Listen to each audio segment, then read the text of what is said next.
Maligayang pagbabalik sa Rai Movie Recaps.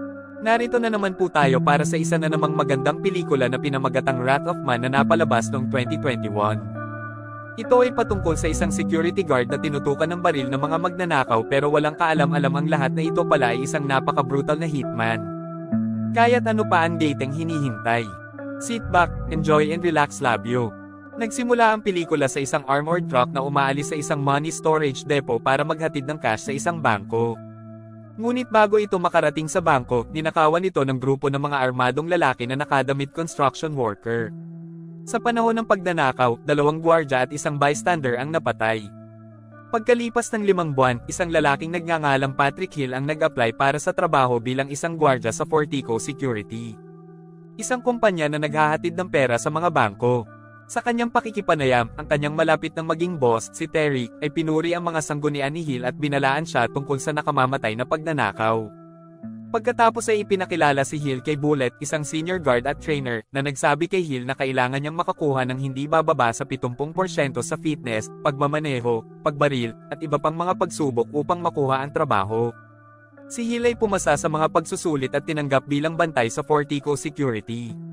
Sa kanyang unang araw, nakatalaga si Hill na magtrabaho kasama si Bullet at isa pang senior guard na nagngangalang Dave.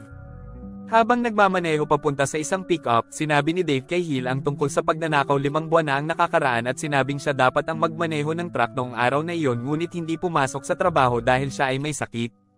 Binalaan ni Dave si Hill na huwag kumilos ng padalos-dalos sa pag-aakalang si Hill ay walang karanasan. Tahimik na nakikinig si Hill at nananatiling alerto.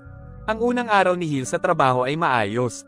Matapos may hatid ang pera, bumalik si Hill at ang iba pa sa Fortico Security. Sa pag-alis ni Hill, tinitingnan niya ang mga identity card ng mga empleyado na may pagtatanong na tingin na para bang may iba pa siyang dahilan kung bakit siya naroroon bukod sa kumita ng pera. Nang maglaon, sa isa pang pick-up, si Bullet ay na-hostage ng mga armadong lalaki habang naghihintay sina Hill at Dave sa pantalan. Nakipag-ugnayan ng mga magnanakaw kina Dave at Hill sa pamamagitan ng walkie-talkie. Nang hihingi ng $2 milyong mula sa truck upang iligtas si Bullet, natarante si Dave at sinubukang alalahanin ang protocol, sa kalaunan ay nagpa siya na umalis sa Bullet at umalis doon.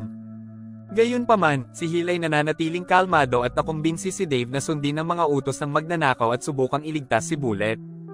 Pumunta sina Dave at Hill sa itinalagang lugar kung saan naghihintay ang mga magnanakaw at sinabihang itapon ng supot ng pera mula sa truck. Nagboluntaryo si Hill na ibigay ang pera sa mga magnanakaw at hiniling kay Dave na manatiling kalmado at nakatuon. Inihagis ni Hill ang bag sa gilid ng kalsada. Pinipilit ang mga magnanakaw na bumaba sa kanilang sasakyan para kunin ito. Pagkatapos ay binaril ni Hill ang mga magnanakaw ng may mahusay na katumpakan na tinalo sila ng mabilis. Hinabol niya ang isang tulisan na nagtangkang tumakas at pinilit siyang ibunyag ang utak sa likod ng pagnanakaw. Nang tumanggi ang magnanakaw na magsalita, pinatay siya ni Hill. Ang mga aksyon ni Hill ay nabigla kina Dave at Bullet na walang ideya na mapahinto ni Hill ang pagnanakaw at iligtas ang mga hostage sa kanyang sarili. Pagkatapos ng insidente, tinanong si Hill ng 2 ahente ng FBI. Tinanong nila kung bakit ang kanyang pagbaril sa panahon ng pag-atake ay mas mahusay kaysa sa kanyang mga marka ng pagsasanay. Ipinaliwanag ni Hill na ang mapanganib na sitwasyon ay nagpapataas ng kanyang pandama na nagpapahintulot sa kanya na bumaril ng tumpak. Pagkatapos ay ipinakita ng mga ahente ng FBI ang Hill security footage ng nakaraang pagnanakaw upang makita kung sa tingin niya ay konektado ang 2 krimen. Pinagmasdan ng mabuti ni Hill ang footage, lalo na noong binaril at napatay ng isa sa mga tulisan ng isang sibilyan. Gayunpaman, sinabi niyang walang koneksyon, kaya umalis ang mga ahente ng FBI. Pagkatapos ay nakipag-ugnayan ang mga ahente ng FBI sa kanilang boss, si Agent King, na sinasabi sa kanya na nakilala nila si Patrick Hill bilang isang taong hinahanap ng FBI sa nakalipas na 25 taon. Gayunpaman, inutusan sila ni King na manatiling nakatutok sa pagnanakaw at huwag ituloy si Hill.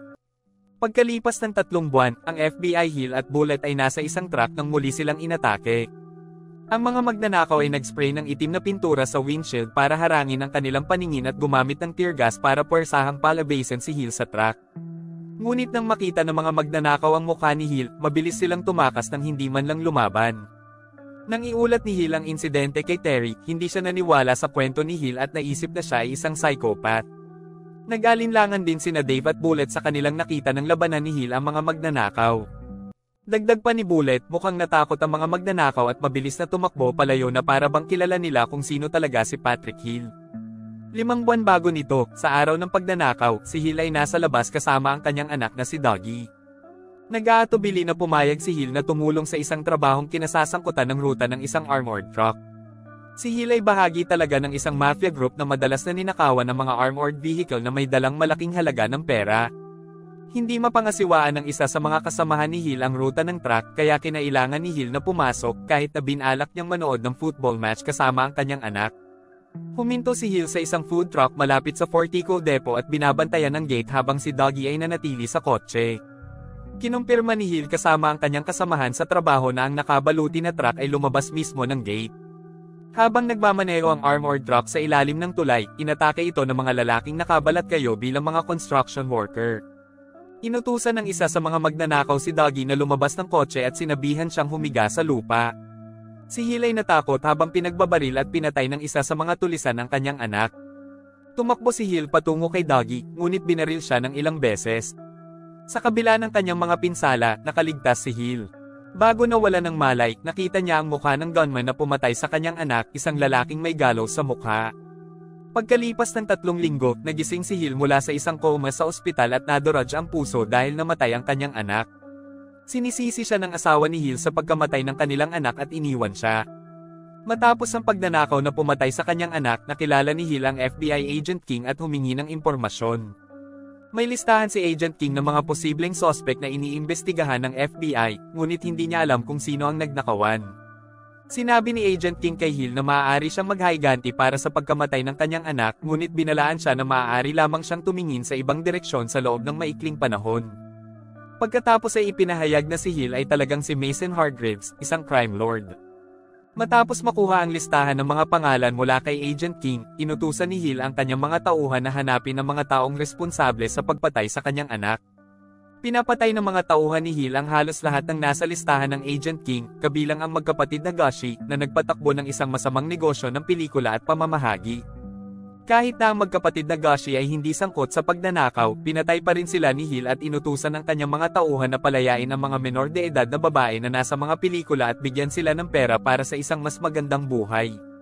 Hindi nakahanap ng anumang impormasyon tungkol sa pagnanakaw, sinabi ni Hill sa kanyang mga tauhan na babalik siya sa London upang linisin ang kanyang isip.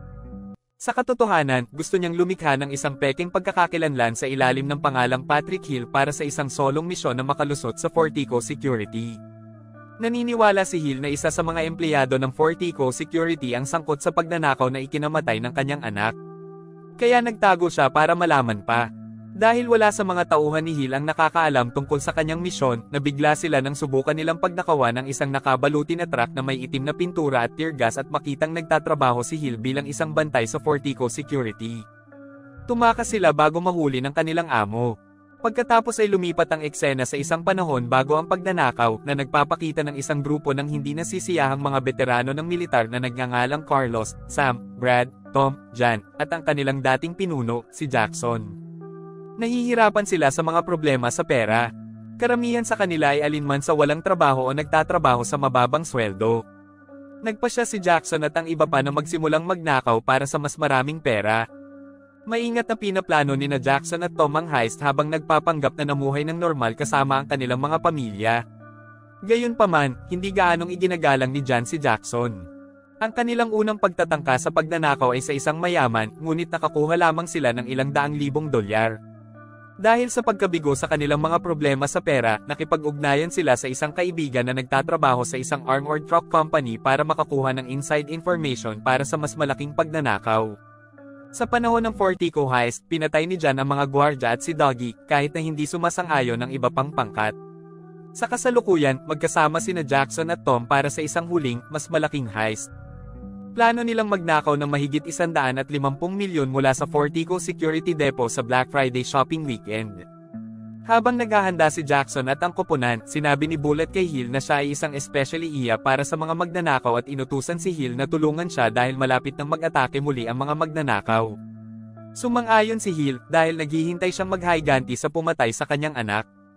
Pagkatapos ipaalam ni Bullet kay Jackson at sa kanyang koponan na sasali si Hill sa pagnanakaw, pinahinto ni Bullet ang truck para sa mga magnanakaw na nakasuot ng full body armor, pumasok at nagtago sa truck upang makapasok sa Fortico Depot, habang sina Jackson at Tom ay sumusunod sa isang itim na SUV. Pagdating sa loob ng depot, kinukuha ng mga magnanakaw si Hill bilang isang hostage at pinagbantaan ang lahat ng nakatutok ang baril. Hinihiling nilang buksan ang tarangkahan at pagbabanta ang papatayin si Bullet kung hindi. Hiniling ni Bullet sa kanyang mga katrabaho na sundin ang utos ng magnanakaw, ngunit tumunog ang alarma at nagsimulang magbaril ang iba pang mga gwardya na humantong sa isang nakamamatay na shootout. Matapos patayin ang mga gwardya at gumamit ng mga pampasabog para makalusot sa mga tarangkahan, pinapasok ng mga magnanakaw sina Jackson at Tom upang simulan ang pagnanakaw ng pera. Sa panahon ng pagnanakaw, sinakal ni Hill si Carlos at pinalaya sina Terry at Dave na na-hostage. Matapos mapagtantong hindi si Carlos ang taong hinahanap niya, isinuot ni Hill ang helmet ni Carlos at kinuha ang kanyang sandata. Pinatay niya sina Sam at Tom, binaril si Jackson sa leeg, at pinatay ni Dave si Brad. Inilagay ni Hill ang isang cellphone sa isa sa mga supot ng pera upang subaybayan ng mga magnanakaw kung makatakas sila. Samantala, inihayag ni Bullet ang kanyang tunay na pagkakakilanlan at pinatay ang kanyang mga kasama. Binaril din niya si Hill, nasugatan siya ng husto, at pinatay si Dave. Pagkatapos ay tumakas sina Bullet, Jackson, at Jan sa depo at umiwas sa pulisya sa pamamagitan ng paggamit ng garahe na may underground tunnel. Dahil alam niyang ipagkanulo siya ni Jan, sinubukan ng malubhang na sugatan na si Jackson na barilin si Jan, ngunit sinira ni Jan ang kanyang lalamunan at pinatay muna siya. Nang makarating sina Jan at Bullet sa dulo ng tunnel, sinubukan ni Bullet na patayin si Jan, ngunit sa halip ay pinatay siya ni Jan. Pagkatapos ay tinitipon ni Jan ang lahat ng pera bago malaman ng pulisya kung ano ang nangyari. Hindi nagtagal, nakita ni Jan na ngayon ay napapalibutan ng pera sa kanyang apartment ang isang nagre-ring na cellphone sa isa sa mga supot ng pera. Inilagay ni Hill ang telepono doon upang subaybayan ang lokasyon ni Jan. Nasa apartment na ni Jan si Hill, matagal nang naghintay para harapin si Jan, ang lalaking pumatay sa kanyang anak. Ipinakita ni Hill ang ulat ng autopsy ni John Doggy at ipinaliwanag kung paano namatay si Doggy. Nang walang sinasabi, binaril ni Hill si Jan sa parehong lugar na binaril ni Jan si Doggy na ikinamatay niya. Sa huli, iniwan ni Hill ang pera at sinabi kay Agent King na tapos na ito bago itaboy. At dito na nga nagtatapos ang pelikula natin para sa araw na ito. Maraming salamat sa panunood.